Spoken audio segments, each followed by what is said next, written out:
Halo anak-anak, apa kabarnya? Semoga anak-anak semuanya sehat ya, Pak Guru. Juga sehat, amin. Anak-anak, hari ini berjumpa lagi dengan Pak Guru di mata pelajaran PJOK. Pada pertemuan ini, kita akan belajar materi PJOK yang ada di tema ke-8 tentang peristiwa alam. Subtema 1, peristiwa siang dan malam. Lalu materinya adalah tentang pengenalan aktivitas air. Baik anak-anak, sebelum kita masuk pada materi kita pengenalan aktivitas air, Pak Guru akan menyampaikan tujuan pembelajaran pada pertemuan kita hari ini. Tujuan pembelajaran yang pertama, anak-anak setelah menyimak video ini diharapkan nanti mampu mengenal berbagai jenis aktivitas air dengan tepat. Yang kedua, anak-anak mampu mempraktikkan pengenalan jenis aktivitas air dengan baik. Nah, anak-anak, demikian untuk tujuan pembelajarannya ya. Jadi kita akan belajar tentang berbagai jenis aktivitas air dengan baik. Nah, bagaimana anak-anak? Apakah sudah siap? Nah, sebelum itu anak-anak, pastikan menyimak video ini sampai selesai. Jadi ketika nanti anak-anak ingin praktik tentang pengenalan air ini, anak-anak sudah paham, ya. Baik, kita mulai ya anak-anak. Dimulai dengan berdiri di air. Nah, caranya bagaimana? Pertama, anak-anak harus mencari kolam yang dangkal. Ya, bisa anak-anak lihat contoh di sini. Jadi paling tidak air itu berada pada bagian pinggang atau dada. Kemudian perlahan masuklah ke kolam dan coba berdiri. Nah, basahi seluruh tubuh dengan memasukkan seluruh tubuh ke air.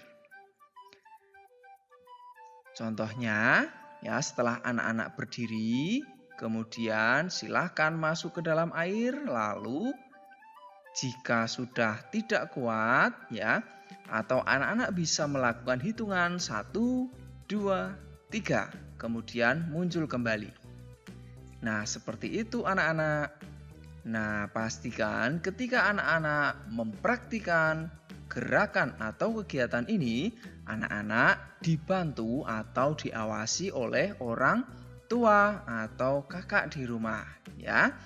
Nah, tentu anak-anak dalam melakukan pembelajaran latihan aktivitas air ini, jika anak-anak tidak memiliki kolam renang, ya, bisa menggunakan kolam renang umum namun tetap patuh pada protokol kesehatan.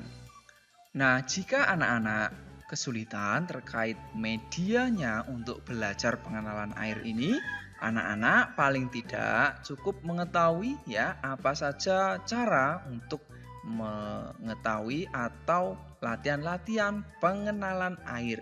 Nah, jika anak-anak memiliki bak kecil ya yang bisa anak-anak gunakan, anak-anak bisa mencobanya di rumah ya. Nah, intinya anak-anak mengetahui bagaimana cara atau latihan pengenalan air. Yang pertama adalah berdiri di air ini, gitu ya. Nah, selanjutnya anak-anak tentang meliukkan badan di air. Seperti apa yang dimaksud? Pertama, pastikan anak-anak sudah bisa berdiri dengan baik di kolam renang tadi. Kemudian gerakan anggota badanmu mulai dari kepala, tangan, hingga kaki. Lakukan juga gerakan meliukkan badan, ya. Bisa anak-anak lihat contoh di sini, seorang anak sedang berdiri di air, ya. Nanti anak-anak bisa lanjutkan dengan meliukkan badan, ya.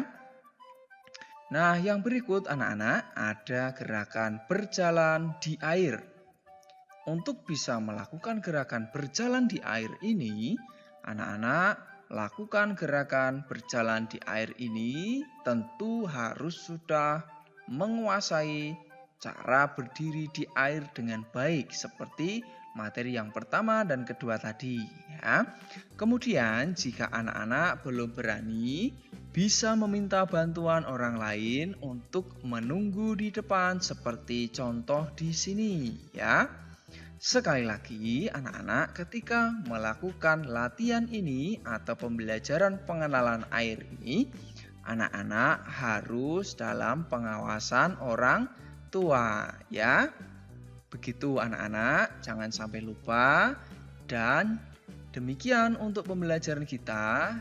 Demikian anak-anak pembelajaran kita. Tetap semangat ya anak-anak belajar. Semoga pembelajaran kita hari ini bermanfaat. Sampai jumpa di pertemuan selanjutnya. Salam sehat, salam semangat, salam PJO.